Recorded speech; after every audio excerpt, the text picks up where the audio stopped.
Muito boa tarde pra você. Começou Bendita Hora, Bendita Hora, Bendita Hora que começou Bendita Hora. Veja só, o melhor programa da tarde brasileira, porque, ó, fala a verdade, como é gostoso a gente tá numa mesa dessa, com gente inteligente, conversando coisa interessante. Imagina, gente, pode procurar no outro canal. Imagina, você só vai encontrar qualidade aqui. Olha, já vou começar mostrando pra você como o negócio tá bom aqui, ó. Olha aqui, ó.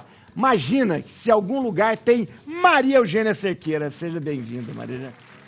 Obrigado, né? Muito. Tava demorando, veio aqui.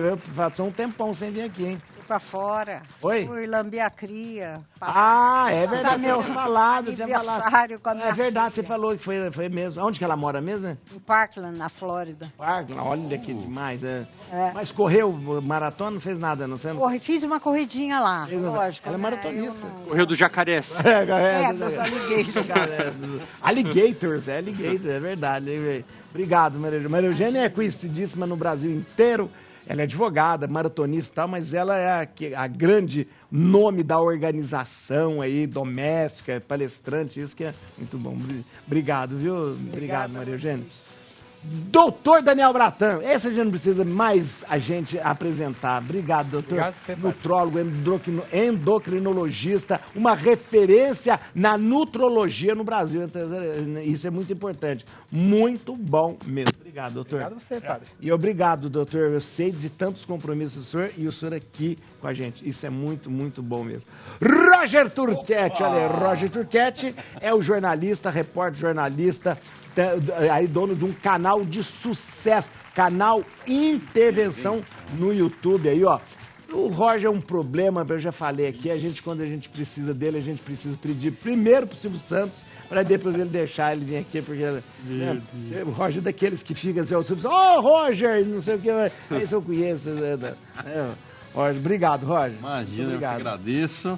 Eu pensei que você ia num show do Village People. Você não me deu ingresso, eu fiquei esperando o ingresso do...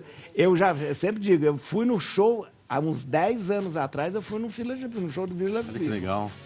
Ainda tinha os componentes originais ali do coisa. E agora você trouxe... O Roger que mais ou menos organizou a vinda do Village People aí no Brasil. Foi um bom show? Você foi?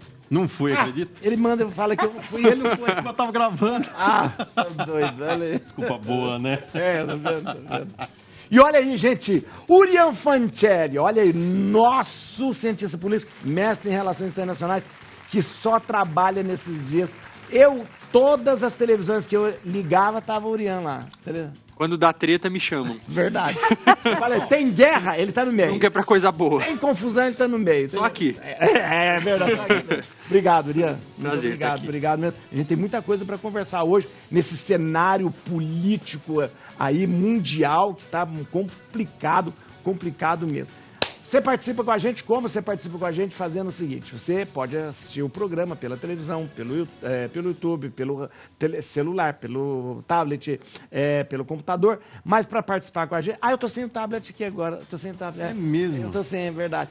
Para você participar, agora que eu lembrei, para você participar com a gente aqui, como que você faz? Você entra no YouTube, youtube.com/Bendita Hora, e lá, onde tem os comentários que você pode fazer, o chat lá, você vai colocando ali a sua pergunta, o seu comentário, para participar aqui com a gente. Olha aqui, o Urian já deixou aqui o nosso... Muito bom. Urian, bom mesmo. A conexão do Urian é ótima. É o Wi-Fi da Rede Vida. Não é. Vamos ver o pensamento do dia aqui, olha aqui. Quando você estiver pensando na vida, lembre-se disso.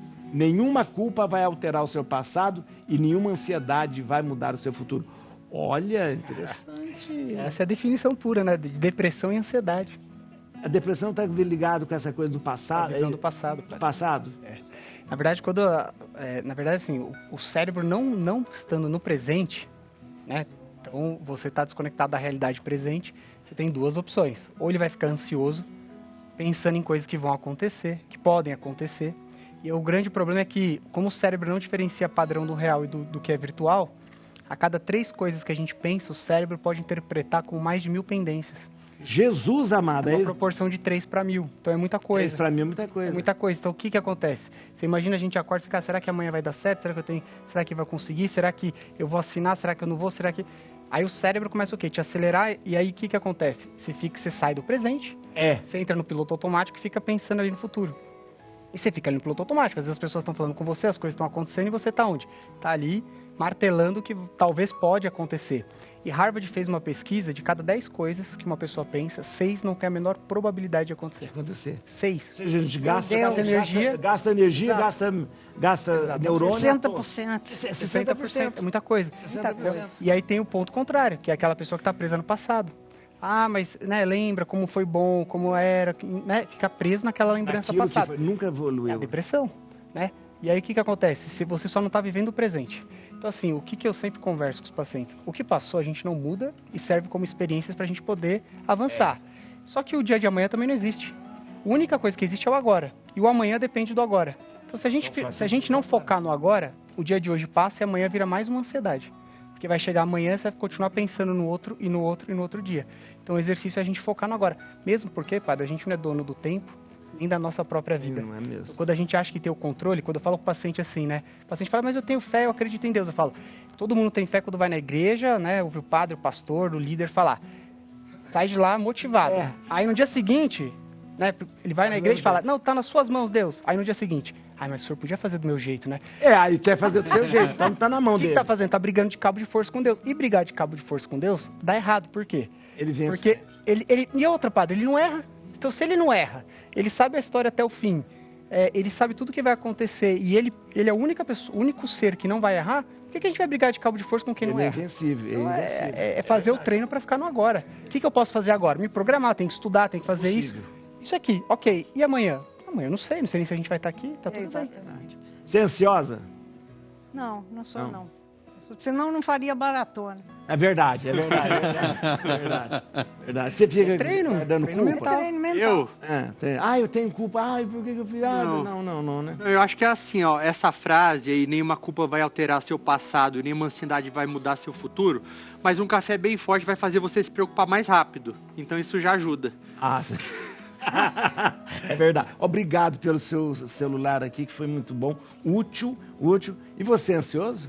Eu sou um pouco. Quando eu tenho uma gravação, eu fico matutando assim pra ver se vai, né, E fluir culpa, bem. arrependimento do que... Não, eu acho que as coisas na vida você tem que fazer, né? Às vezes você fica naquela coisa, será que se eu fizer isso...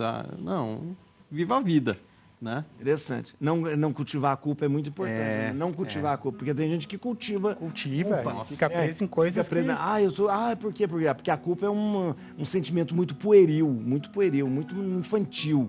Né? Eu sou culpado, por que eu fiz... Não. Arrependimento é uma coisa, culpa é outra. Arrependi, pronto. Vou pra... Culpa, eu fico preso ali. As pessoas, elas fazem aquilo que elas podem, o melhor que elas podem no momento, naquele determinado momento. Não adianta ficar com culpa. E se ficar culpado, 15 miligramas de Lexapro ajuda. E é sempre assim, né? Quem vem no dia seguinte sempre tem uma ideia melhor, né, padre? Então, Lógico. a gente nunca, né, às vezes no dia seguinte fala, mas eu podia ter feito assim. Claro, Podia ter dito isso. Fora do calor da emoção, fora daquela situação. É verdade. É diferente, né? Você sabe que uma vez, eu sempre conto esse caso aqui, porque eu na entrevista aqui na Rede Vida, o padre, o senhor, era uma entrevista que tinha, era o... Como chamava? O Brancato que fazia, Roda Viva, assim. O senhor tem algum arrependimento na sua vida? Eu falei, tem um grande arrependimento na minha vida. Aí então, para. No próximo bloco, o padre vai falar do maior arrependimento da vida dele. E eu não sei o que. E eu falei, eu vou falar. Aí voltou o programa e o padre vai dizer hoje para todos vocês do que ele se arrepende. E realmente eu tinha me arrependido muito daquele. E o Brancato falou para mim, fala, padre, olha para aquela câmera e fala, o programa é tudo no escuro, lembra? Era tudo no escuro assim. Olha para cá e fala, eu falei assim, o meu maior arrependimento foi ter comprado micro-ondas. E foi mesmo. A pior porcaria que existe é o tal do micro-ondas. Eu usei uma semana e dei o micro-ondas. Jura, por Deus? Horrível. Você gosta de micro-ondas? Não, amo. Eu não gosto de cozinhar. Mas eu tenho outras coisas. Tenho uma relação pessoal. Outra relação com é uma coisa de... Hoje é ajuda o outro. É verdade. Hoje é dia 22 de maio e comemoramos o Dia Internacional da Biodiversidade. É verdade, biodiversidade. Uma data importante. que a ONU faz questão de que seja lembrado, pois mais do que nunca, né, esse assunto tem que receber cuidado, que é devido, mas a gente tá vendo aí, né, pelo amor de Deus. Você sabia que hoje também é comemorado o Dia Internacional do Abraço? Olha o abraço. Ó, o abraço aumenta os sentimentos de apego, conexão, confiança, intimidade. Você sabia que e ajuda a curar a solidão, o isolamento, a raiva, tudo isso. Abraçar é muito bom, viu? Uma sensação de felicidade, alegria, né? E eu tenho uma coisa, hein? Presta atenção, e isso o doutor vai... Abraçar, a gente consegue transferir ocitocina, não dá? A gente aumenta a nossa produção. Aumenta a produção de ocitocina. E, ó, tem que ser 6 segundos de abraço. Tem que ter interação. Tem que ser 6 segundos. Esse negócio de, um abraço, não. Você tem que abraçar e ficar, conta 6 segundos. Que aí aumenta a ocitocina. Você sai muito melhor. Ela é 6 segundos. Mas não é uma troca de energia. É muito bom. E abraçar é muito bom. E sabe o que eu faço também para aumentar a ocitocina? Eu abraço o cachorrinho. Assim, a interação com os animais também é animal comprovado que aumenta assim. O do Bento, o Bento... Tanto Bento em casa também. Toda vez que eu falo do meu cachorrinho, eu não gosto de falar perto, porque o filho da Landry Duca chama Bento, né? Mas o Bento, eu abraço o Bento, sim, 6 segundos, aí tem ocitocina, aumenta, não é verdade? Aumenta a interação entre os seres humanos e entre o ser humano e o animal aumenta a ocitocina de forma relevante. Se o meu Bento aumenta a ocitocina, imagina o seu Bento, então. Pois é. A minha Meire, a minha Márcia, a minha Vânia. É porque é gato? Todos gatos e cachorros, e todos têm nome de gente também. Meire, Márcia, Vânia. Olha. Agneta. Glória. Mas quantos cachorros você tem? 3 cachorros e 2 gatos. Nossa senhora, olha. Você tem cachorro? Não. Tem 3. Então você sabe o que é. Olha aí, você acredita, essa é uma pergunta, você acredita no poder de um abraço verdadeiro? Sim ou não? Sim ou não? Você acredita no poder de um abraço? Tem um QR Code agora, é isso? Não, o QR Code onde é? Lá na tela. Olha! Tem o QR Code. É verdade. Chique. Você acredita no abraço, um abraço verdadeiro. Tem um QR Code, tá imaginando aqui, nossa mãe. Né? Ó, se você acredita, vota aí no Instagram, @programa Bendita Hora. @programa Bendita Hora, tá bom? Vamos lá, bota aí. Você acredita? E eu gosto muito de abraçar, E o brasileiro gosta de abraçar, né? O brasileiro e os outros povos não têm. O estrangeiro é uma invasão de espaço. Eles acham meio assim, né? Eles acham meio assim, né? Mais secos, né, padre? Seco, né? O brasileiro se toca, né? A gente Porque gosta... a pandemia pra gente foi um desafio, né? Foi. A gente tinha... E a gente inventava aquelas coisas, né? De cotovelo. Cotovelo, né? Não é nem o que a gente acredita, eu acho, mas tem um estudo que saiu numa revista em 2014, Psychological Science, que falava que pessoas que abraçavam mais, elas se protegiam dos efeitos negativos do estresse na saúde. Então, elas tinham, inclusive, sentiam menos efeitos de resfriado, por exemplo. Tá vendo? Legal. É dado científico, são estudos, não é achismo. Mas é 6 segundos. Se você quiser me abraçar, é 6 segundos. Não adianta. Olha, não tá no relógio.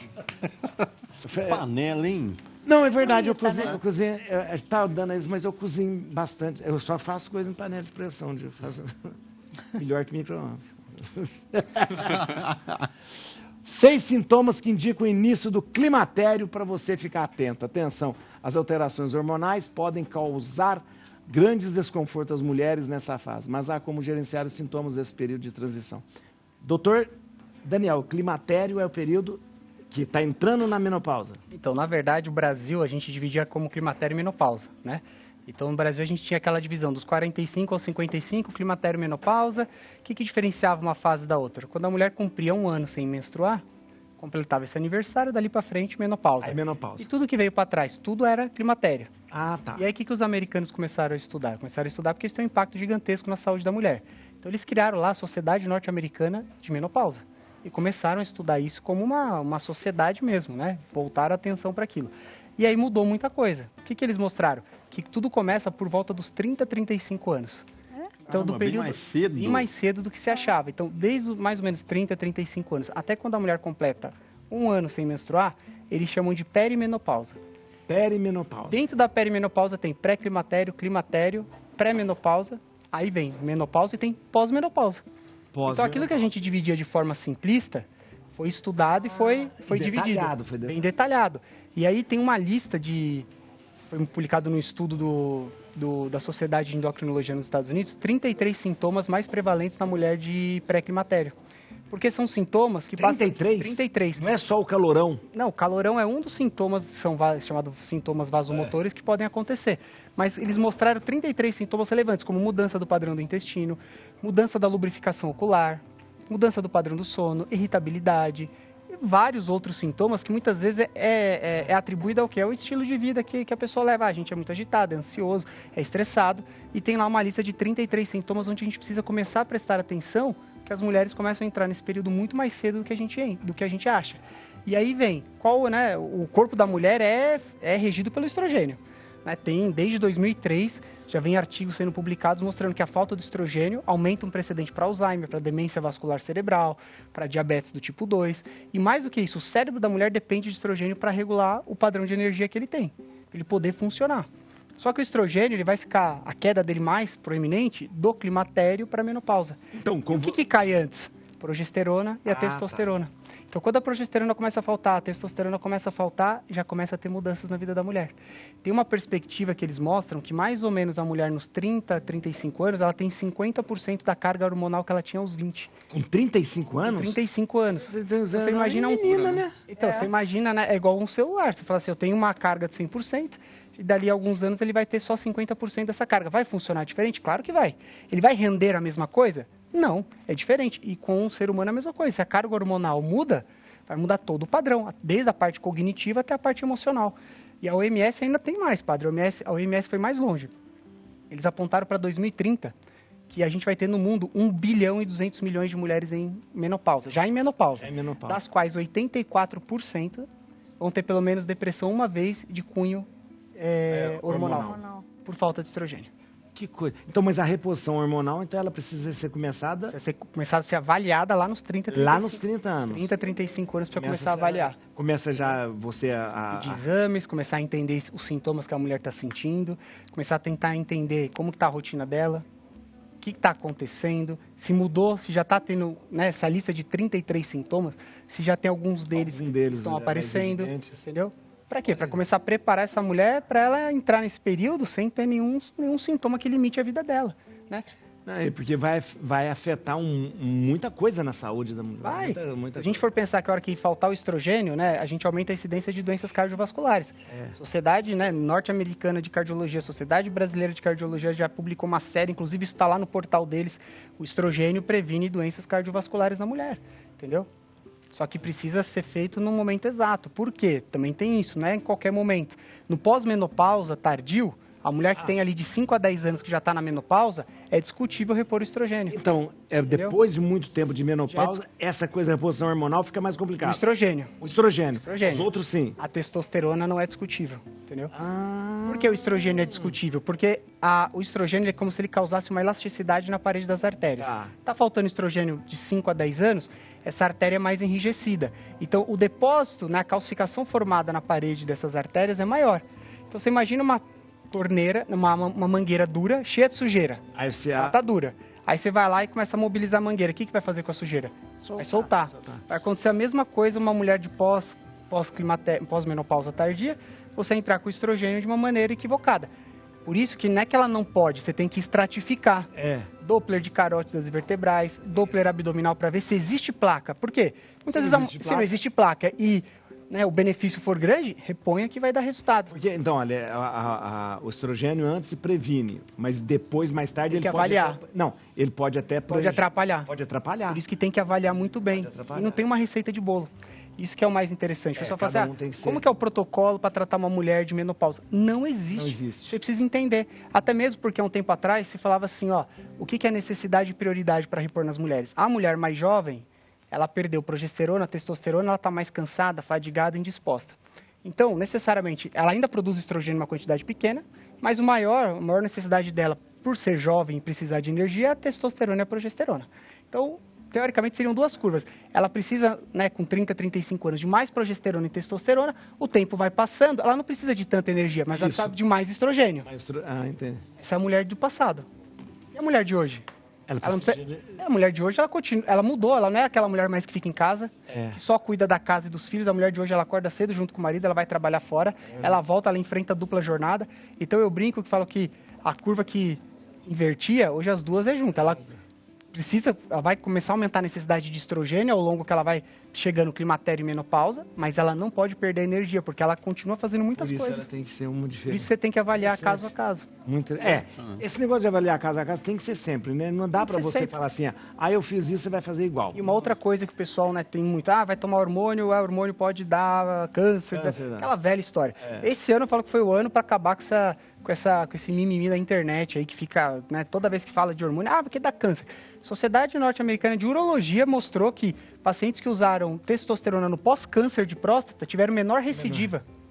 E aí, há um mês atrás, a Sociedade de Oncologia publicou um estudo onde eles deram testosterona para homens com câncer de próstata. E o que eles avaliaram? Se aumentava o tumor, ou seja, se abreviava a cirurgia ou se aumentava a mortalidade. Nenhum dos dois Não aconteceu. Não aumentou, não antecipou a cirurgia e nem aumentou a mortalidade. E na mulher é a mesma coisa. A gente só tem que entender assim, você vai dar hormônio para a mulher? Você vai acompanhar de perto. E mais do que isso, até quando você vai tomar? Até a próxima consulta. Isso. E a gente vai começar a investigar, vai fazer avaliações, vai ver como que isso está repercutindo no seu corpo. Você não vai entrar num tratamento de reposição hormonal e falar, te vejo daqui a um ano. E muito menos sem ter alguns exames que você vai acompanhar de perto. Muito bom. Olha, interessante. Olha, deixa eu só falar aqui, o pessoal participando aqui, o Jesus Daniel aqui, Jesus Daniel ele é de Alegrete, no Rio Grande do Sul, ele tá falando do que eles fizeram, a doação que foi feita para ajudar o pessoal ali no Rio Grande do Sul e também a eles lá, na capela deles lá. Uma fã do Dr. Daniel, Maria Cristina Derharutinian Queixichan, dizendo, Padre Juarez, boa tarde para todos vocês. Quarta-feira, mais ainda com a presença do Dr. Daniel. Obrigado, olha aí que beleza. Aí a Gelivane participando com a gente. A Lígia Vieira, né, dizendo, oi, Padre, sua bênção, acredito no abraço, pois no abraço a pessoa explode o que sente. É verdade, né? Isso mesmo. Maria Salomé, Padre, eu acredito, já ganhei um abraço do João Ferreira, falta do rádio, João Ferreira do rádio. Grande abraço aí, o Thiago Maracina, grande abraço para todo mundo participando. Olha aqui, ó. Espanha, Irlanda e Noruega reconhecem o Estado da Palestina, da Palestina. Israel convoca embaixadores. Reconhecimento oficial dos 3 países de um Estado palestino independente entrará em vigor na terça-feira. Ontem, Israel convocou diplomatas em Tel Aviv para prestar esclarecimento. Desde a incursão militar israelense em Gaza, o país tem marcado oposição ao governo do Netanyahu. Agora você vai explicar tudo. Vamos lá, o que significa reconhecimento do Estado da Palestina e se outros países já reconheceram? Existem mais ou menos 140 países no mundo que já reconheceram a Palestina como Estado. A ONU Estado. tem 193 países, né? Isso. A ONU então, tem 193. A maior parte dos países do mundo já reconheceram. Do mundo já reconheceu. Por que isso está sendo falado agora? Porque isso vem no momento no qual, ontem, eu acredito faz 2 dias, o Karim Khan, que ele é procurador do Tribunal Penal Internacional que julga indivíduos por crimes de guerra, ele falou que vai buscar um mandado de prisão para o Benjamin Netanyahu, para o ministro da Defesa de Israel também, e também para 2 membros do Hamas. Então, isso aí vindo agora, esse reconhecimento, isso causou muita polêmica, os Estados Unidos criticaram essa ação, Reino Unido também, e agora logo em seguida, Irlanda, Espanha e Noruega, sendo que os 2 primeiros, Irlanda e Espanha, fazem parte da União Europeia, podem, com isso que vai ser feito na semana que vem, vai ser oficializado, podem puxar a fila. Então isso pode abrir precedente para que outros países, a União Europeia tem 27 países, para que outros países do bloco também façam isso. A maior parte dos países do mundo que já reconhecem a Palestina como Estado não são países da União Europeia. E eles têm um peso econômico, um peso de influência muito grande, então isso pode trazer toda uma tendência, além daquelas consequências mais pragmáticas, mais práticas, como o comércio pode aumentar a partir do momento que você reconhece. E mesmo a constituição do Estado mesmo, né? Territorial também, né? E você fortalece bastante também até mesmo aquela ideia. A ONU, há alguns dias, tentou votar aí o reconhecimento da Palestina como um Estado, um membro completo, não foi para frente isso. Então a Assembleia Geral acabou aprovando alguns benefícios mais para a Palestina que até então não existiam, mas isso é um movimento muito importante, porque a gente tem que lembrar que existem no mundo 5 milhões de palestinos. Então, e assim, palestino não é sinônimo de Hamas. Hamas é um grupo terrorista, um grupo minoritário de mais ou menos 30 mil pessoas. Então é importante a gente frisar isso. É um direito de autodeterminação dos povos e algo que já foi prometido logo quando o Estado de Israel foi criado, que haveria um Estado da Palestina e um Estado de Israel. E o Estado de Israel. Urian, quem manda no mundo é o dinheiro e quem manda no mundo é o G7. Nenhum membro do G7 reconheceu. Dos países do G7 não reconheceu. Os países do G7, eles não são, na verdade, os 7 países mais ricos. Eles são as 7 democracias mais ricas. Então, a gente tem hoje, por exemplo, a China, que é o segundo país mais rico do mundo, não faz parte do G7. Por isso, até que ela investe bastante no conceito do próprio G20, que é o bloco do qual ela faz parte. Inclusive, o BRICS, que é aquele país que tem Irã, Rússia, Índia, China, agora Arábia Saudita, Emirados, Etiópia. Agora virou um BRICS. Virou um BRICS Plus agora. ele meio que faz um contraponto ao G7. E o G7 não, eles têm maior dificuldade. São países que historicamente são mais aliados de Israel, mas a gente tem visto ao longo das últimas semanas um posicionamento coerente também de parte, não dos Estados Unidos. Estados Unidos completamente hipócrita, até fiz um post hoje falando em relação a isso, em relação a esse posicionamento, porque os Estados Unidos, que eles falaram depois disso aí? Que como pode os países reconhecerem unilateralmente a criação de um Estado? Falaram, não, isso não pode acontecer. Isso aí tem que ser feito a partir do diálogo. Só que os Estados Unidos, eu acredito que são talvez o país no mundo que mais agem unilateralmente, sem consultar outros países. Então, teve coerência por parte de outros membros do G7, não só em relação a isso, mas em relação a, por exemplo, aquele pedido de prisão do Netanyahu por parte do Karim Khan, que é o procurador do Tribunal Penal Internacional. A Alemanha, por exemplo, falou o seguinte, a gente respeita a decisão do Tribunal Penal Internacional. Então, se eles decidirem que vai ter que prender as lideranças do Hamas e de Israel, é um direito deles de decidirem isso. É esse tipo de postura coerente que a gente espera. O que significa convocar o embaixador? Na linguagem diplomática. É um sinal muito claro de que aquela decisão, aquela atitude que foi feita não vai ser bem aceita. Isso aconteceu agora também, ontem, se eu não me engano, faz 2 dias, com a Espanha e a Argentina também. O Milei se envolveu numa polêmica porque ele chamou a primeira-dama da Espanha de corrupta e aí já começaram com essas atitudes também de convocar embaixador para dar explicações. E é quase como se fosse uma ameaça de ruptura diplomática, mas não porque vai romper de fato. Isso, porque convocar embaixador não significa romper relações. Não, é você mandar um cartão amarelo para falar assim, se isso que está acontecendo agora não for resolvido, o próximo passo pode ser o cartão vermelho. Muito bem, a gente fica por dentro de tudo que acontece. Gente, vocês podem falar também, viu? Pode falar, pode perguntar e falar. A gente vai pro intervalo, é muito rapidinho o intervalo, muito rapidinho mesmo. E a música, escolhe, Maria Eugênia, uma música pra gente terminar o programa de hoje. Uma música que você gosta. Escolher tem que dançar, hein? Roger. Se tiver que correr, então, eu corro. Agora tango, então, né? não. Uma música que você gosta. Quem que você gosta? De que você gosta? Eu gosto de música country americana. Você vê country? Você gosta, eu também gosto. Shania Twain. Shania Twain. Dolly Parton. Meu Deus do céu, Shania. Então vamos, From 9 to 5. From 9 to 5. Meu Deus, 2 aqui.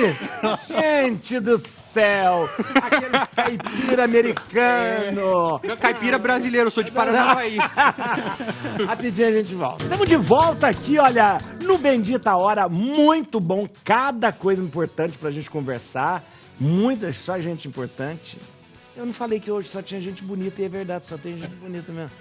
Modesta. Modesta. Bonita, é verdade, não é? Eu esqueci de aí, é verdade. Não, porque eu sempre falo, Eugênio, é proibido. A gente põe uma placa na porta do estúdio, proibido entrar gente feia aqui no estúdio. Grande ainda a placa, hein? Isso. Exceção feita para os câmeras que pode... Meu Deus. Meu Deus do céu. Mais uma notícia aqui. Quartos de depressão e montes de destruição. Porque arrumar a desordem pode parecer impossível. A ligação entre bagunça e saúde mental é real. Essas dicas para manter uma casa limpa o suficiente vão ajudar. Maria Eugênia, você é especialista nesse negócio de organizar.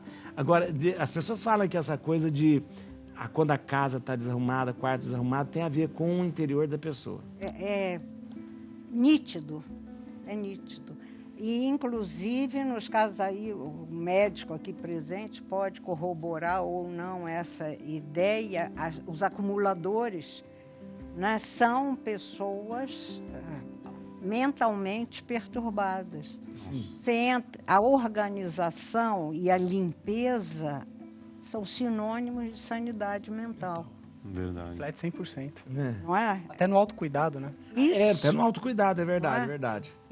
E é cumulativo, né? Primeiro começa o ambiente, aí depois a pessoa já não liga mais para nada, né? Sim. E o que é isso? É depressão. Então, essa coisa do quarto de depressão. Quarto de depressão é aquela cama que nunca fica arrumada. As Ela coisas nunca fica todas feita, né? fora do Nunca lugar, fica- a sujeira, A sujeira, né? né? Isso é básico. Só de dar uma olhada, você já diagnostica Geral- quem mora ali, como suporta aquilo. Agora, uma pessoa como você, que tem uma praticidade em arrumar as coisas, para você é fácil você colocar ordem.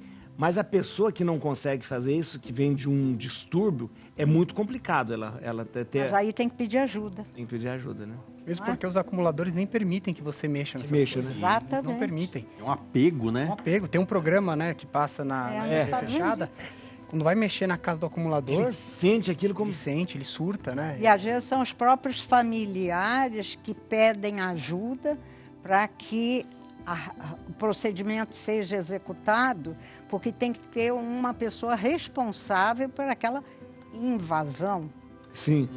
Agora, Coloca alguém para negociar junto, né? Cada objeto é um parente que fica ali. Esse Isso. programa é muito impressionante. Muito agora doentio. é doente. Agora, tudo tem um começo.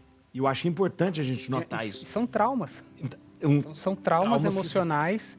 E esses traumas, eles, né, acabam gerando esse gatilho para o acumulador, assim como para o super obeso. Tem lá os quilos mortais, é a Quilos mesma mortais, coisa. Esse eu gosto também. Dr. Nausara. Exato, pode ver. Geralmente não são pessoas com aquele peso que estão 100% sadias mentalmente. E existe um trauma emocional que muito, muito forte, que correlaciona o tempo inteiro, vira um gatilho o tempo inteiro para ele comer ou para ele acumular as coisas. E aí o paciente fica nesse curto-circuito contínuo. Né? Isso é um trauma emocional. Vem muito da infância, né? A grande parte deles acontece na primeira infância. Para um acumulador, ou no caso, você vê a pessoa mudando o jeito dela, no quarto, a casa e tal, a gente começa a ver pequenos sinais. A casa, você começa a não jogar um papel fora. Você Isso. já começa a não... aí você recebe uma conta, coloca em cima da mesa. A outra em cima da mesa. E tal. Porque, na verdade, a gente acaba vendo. Eu já tive contatos com casas que, de repente... Não consegue você nem não entrar. Não consegue entrar. Né? Os Estados Unidos fizeram um estudo, em Nova York até, que eles pegaram uma janela num determinado bairro lá e quebraram uma vidraça. Lembra disso?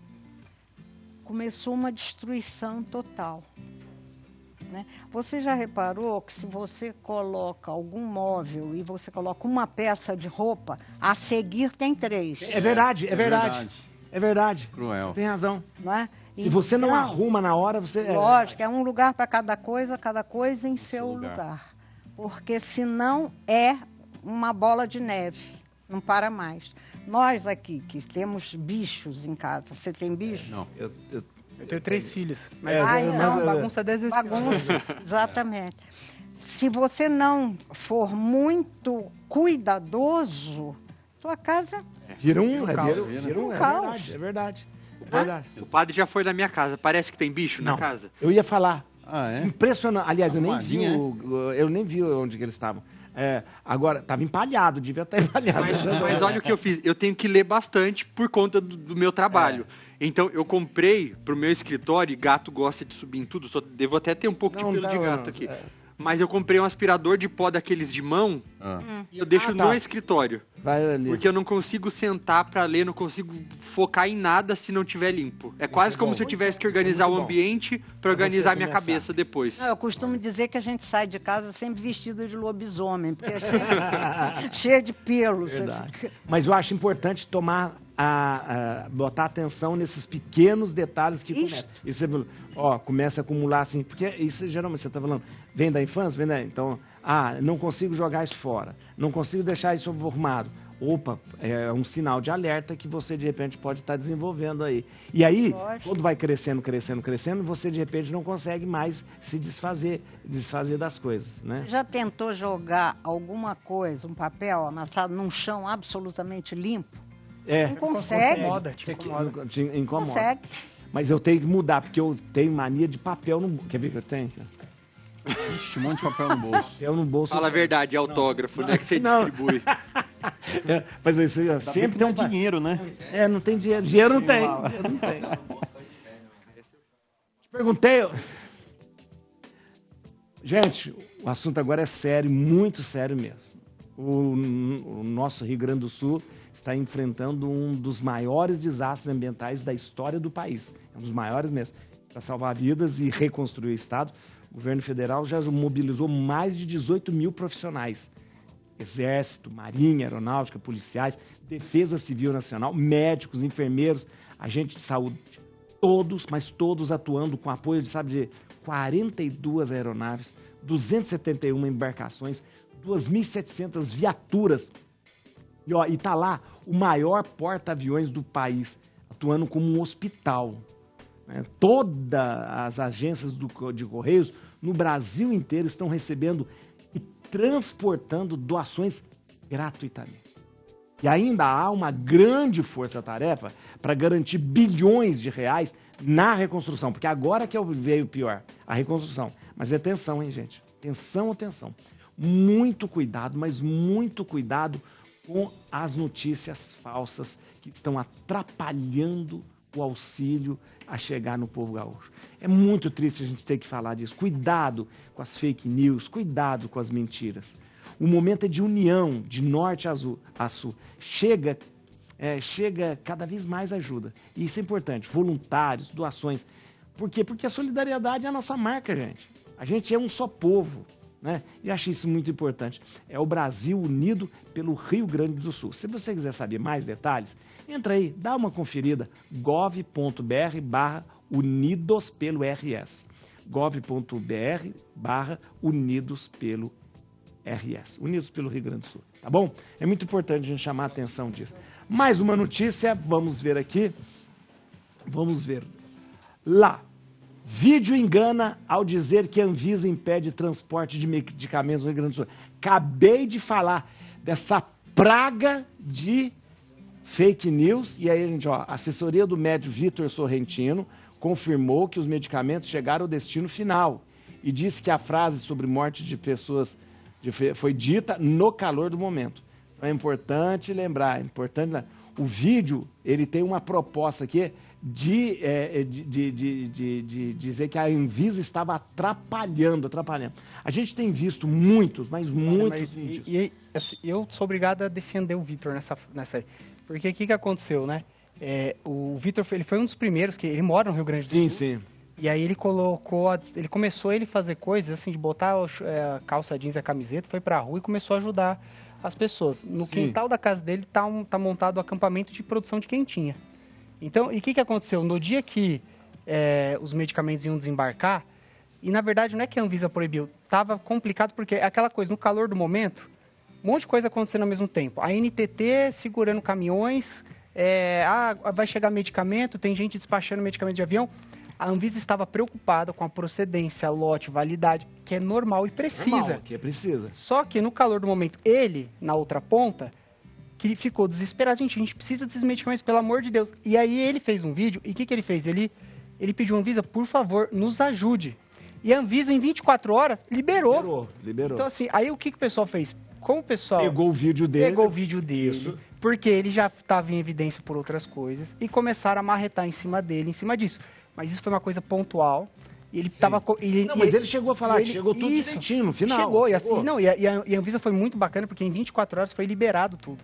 Inclusive foi liberado que os medicamentos pudessem ser transportados de avião, de barco, do que fosse. Sim. Entendeu? Sim, é um procedimento normal, porque você está fazendo, tá lidando com medicamentos. Com vidas, é muito complicado. Agora, o problema, esse é um exemplo, mas existe outros. Hoje mesmo eu recebi, olha, eu não vou falar da pessoa que me mandou 8 vídeos de mentira, fake news sobre o Rio Grande do Sul. Cada empresa, não vou expor a pessoa aqui, não vou expor de jeito nenhum, mas 8 vídeos. Eu pedi a ela, passei e falei, ó, todos os vídeos eu falei, estão todos mentirosos. Eu pedi, por favor, não faça isso, por favor. Porque é o seguinte, o problema de quem gera notícia mentirosa e quem espalha notícia mentirosa é um defeito de caráter. É defeito de caráter. Exato. É defeito de caráter.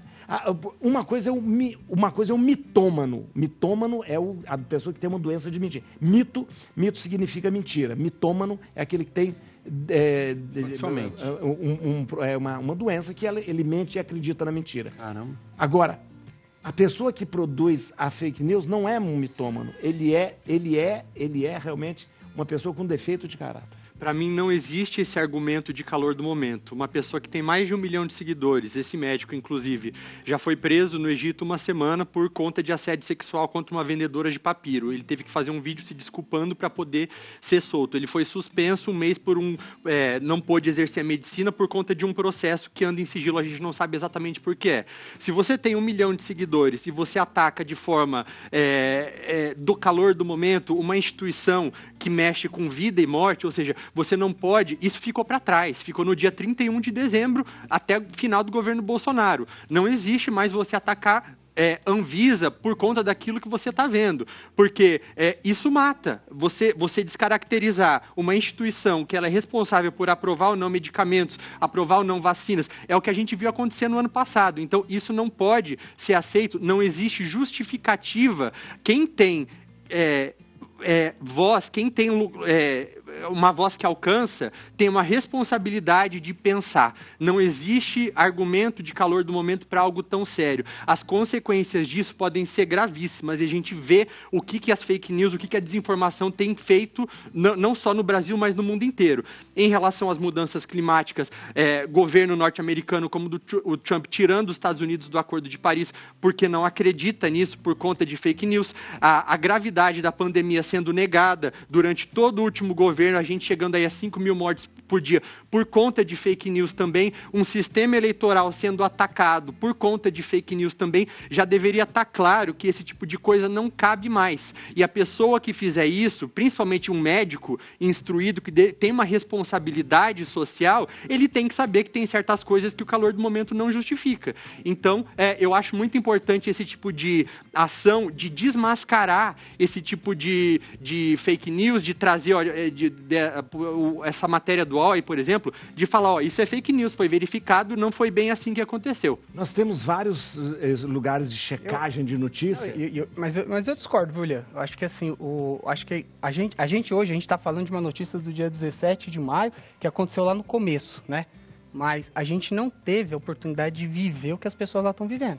Eu tenho amigos pessoais que moram em Canoas, por exemplo, e que a gente começou a tentar ajudar no começo, porque realmente perderam casa, perderam tudo, estavam morando em abrigos, e o que eles tiravam fotos e mandavam, a situação é aterrorizante. O cenário é aterrorizante, é um cenário de caos, destruição e morte. É um cenário de guerra que a gente está vendo lá. Então, assim, o calor do momento, assim, que ele se retratou, depois falou, a Anvisa ajudou, e o que ele fez na live, eu acabei assistindo um trecho, né, dela depois, o que ele falou, gente, por favor, Anvisa, só nos ajude. Ele não atacou a Anvisa em nenhum momento, ele não caluniou a Anvisa, não falou que a Anvisa estava atrapalhando o uso de medicamentos, ele só falou, estamos tendo dificuldade. Ele falou, Anvisa, eu estou pedindo ajuda. Ele fala isso, ele estava andando assim, ó, ele estava andando no galpão onde ele estava recolhendo as doações, e ele falando assim, Anvisa, por favor, nos ajude, o que precisa? Precisa de documento, precisa de alguma coisa? Nos ajude. E aí o pessoal começou, um monte de médico, @Anvisa, E a Anvisa rapidamente respondeu, então vamos lá, vamos ver o que precisa fazer para a gente poder ajudar. Então, assim, ele errou lá atrás, teve o problema dele lá no Egito e tudo mais, mas eu falo assim, todos nós temos telhados de vidro. Então, assim, com assédio eu não tenho telhado de vidro. Não, então... Eu não tenho. Assédio assim, sexual...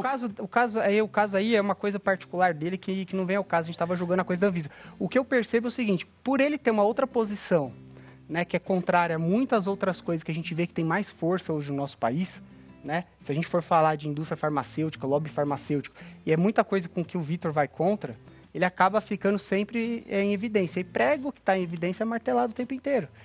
Então acaba ficando um problema do tudo que ele fala já vira contra ele. Agora, as pessoas não pontuaram as coisas que ele fez por conta própria. Eu acho importante essa questão a gente tem falado da fake news. Todos os grandes momentos, e a gente passa na política ou então numa tragédia dessa, a gente sempre existe uma prática reiterada, de repente, das pessoas produzindo notícias falsas. Isso atrapalha, como tem atrapalhado toda a questão do resgate, toda a questão de ajuda, né? Mesmo, não só notícias... Mesmo nos depósitos, o que surgiu, faça Pix... Então, isso também. Teve um monte de gente querendo desviar dinheiro, querendo tudo isso. E é importante. Os oportunistas... Tudo tem que ser checado, tudo tem que ser checado. Recebeu uma notícia, viu que é muito estranho e tal, não tem não tem comprovação nos grandes meios de comunicação, não passa para frente. Tem que ser combatida. Deixa eu só falar aqui, o pessoal participando aqui, falando aqui, vamos lá. O tem uma coisa, Fashion Like. Padre Juarez, o senhor é lindo, parabéns. Isso. Aí, Maria de Lourdes Maluf, boa tarde, um grande abraço para todos da mesa. A Lígia Vieira, oi padre, sou da cidade de Mariápolis, São Paulo. Peço bênção madrinha e para minha madrinha e toda a família. Também perguntou, padre, onde fica o consultório desse médico, meu Deus? Doutor Daniel, e a especialização dele, o consultório dele fica na Clínica Instituto Bratam. Pode botar aí, @ no Instagram, @Instituto Bratam. Tá bom? Instituto, tem lá todas as informações. Ô, Rodolfo, já vou. A Crécia de Santiago, doutor, me ajude, tem 40 anos, sinto muito cansado. Ivanir Zonta, meninos, eu gostaria muito de saber sobre uma pauta sobre a cremação. Vou falar. Outra que falou, Fashion Like, esse moço Urian é muito bom, meu Deus. Aí olha, tá vendo? É muito bom. Vê até um tapa do padre. Inteligência artificial será responsável por mudança fundamental no jornalismo, afirma especialista. A inteligência artificial sacode o jornalismo e vai provocar em breve uma mudança fundamental no ecossistema da informação, afirmou em entrevista o consultor David Caswell, ex-funcionário do Yahoo. Nem sabia que existia Yahoo ainda. Existia, né? Existe. Só um e-mail que não. Só um e-mail que não. Roger, então, o que você acha da inteligência artificial? Rapaz, a inteligência artificial está crescendo cada vez mais e é até assustador, né? Porque uma pessoa qualquer no WhatsApp já tem inteligência artificial do WhatsApp. E você consegue fazer inúmeras coisas, né? Inclusive... O celular Android já tem o iPhone ainda não tem, mas o Android já tem inteligência artificial nele, já é nativo lá já. Mas assim, eu acho que muitos profissionais podem perder o emprego por conta da inteligência artificial. Ou, se não entender como funciona... Você acha que, de repente, a inteligência artificial pode colocar em risco essa profissão do jornalismo? Acho que talvez do jornalista não, mas de outros segmentos sim. Né? Dublagem é um perigo muito grande. Hoje a inteligência artificial dubla, filme. Faz uma dublagem perfeita numa voz humana. Eu acompanho aquele Márcio Seixas, que faz a voz do Batman. Eu gosto muito de dublagem, então ele sempre leva a gente para entrevistar os dubladores. Tá? E esse dia eu estava vendo, eu falei, de repente hoje você pode dublar uma pessoa, é uma profissão que pode ser ameaçada mesmo, a dublagem. Você vai escolher, a gente vai ouvir na voz do ator mesmo, em português ou qualquer língua aqui. Olha aí. Esses dias, em TV aberta mesmo, eu já vi reportagem feita por inteligência artificial. toda o off gravado feito tudo com inteligência artificial. Então é assustador, imagina. Quem trabalha com dublagem ou com narrador e tal, vai perder o emprego. O Photoshop agora, a versão nova do Photoshop, já vem com a inteligência artificial. Você coloca lá, eu quero uma imagem assim, tal, ele já cria a imagem, depois você mexe na imagem e tal, aquela coisa toda. Já faz esse tipo. Tô tentando lembrar o que eu vi hoje de inteligência artificial, esqueci de manhã esse negócio, esqueci. Vamos ver um VT agora, gente. O que foi? Ah, é? Tô doido. Olha aqui. Eu poderia falar como a ministra Carmen Lúcia. Eu tenho medo... o problema da desinteligência natural. E eu fiz agora, agora eu dei um bug. Um bug, uma desinteligência natural. Vamos falar com o Rogério. Vamos lá, gente.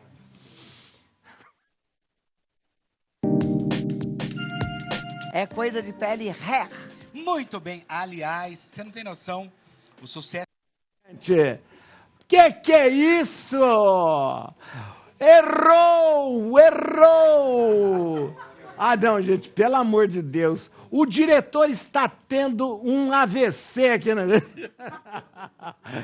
A gente vai falar com o Rogério. Mais conhecido como Cláudia Tenório. Mais conhecido como a Cláudia Tenório, o Rogério. Né? Olha, mas deixa eu falar uma coisa, só para continuar aqui sobre o assunto da inteligência artificial, eu sempre tenho essa dúvida de falar assim que vai ser substituir alguma coisa. Nada substituir nada.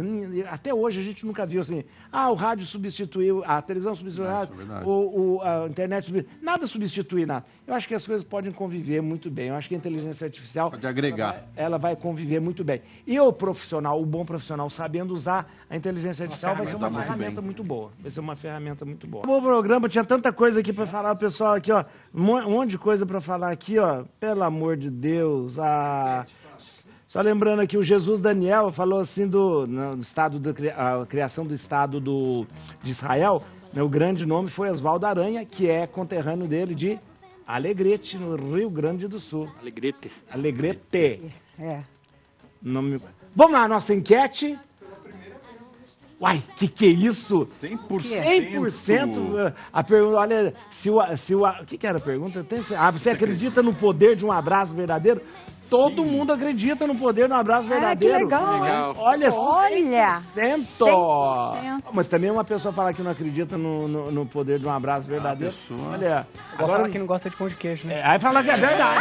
É falar que não gosta de pão de queijo. Porque eu tô por aqui com as pessoas que falam que não gostam de pão de queijo. Não quero mandar recado pra ninguém, não. Eles prometeu pão de queijo aqui no Bendita Hora. Eu prometi, mas quem trouxe foi o doutor Daniel. Não gosta de pão de queijo? Ele trouxe.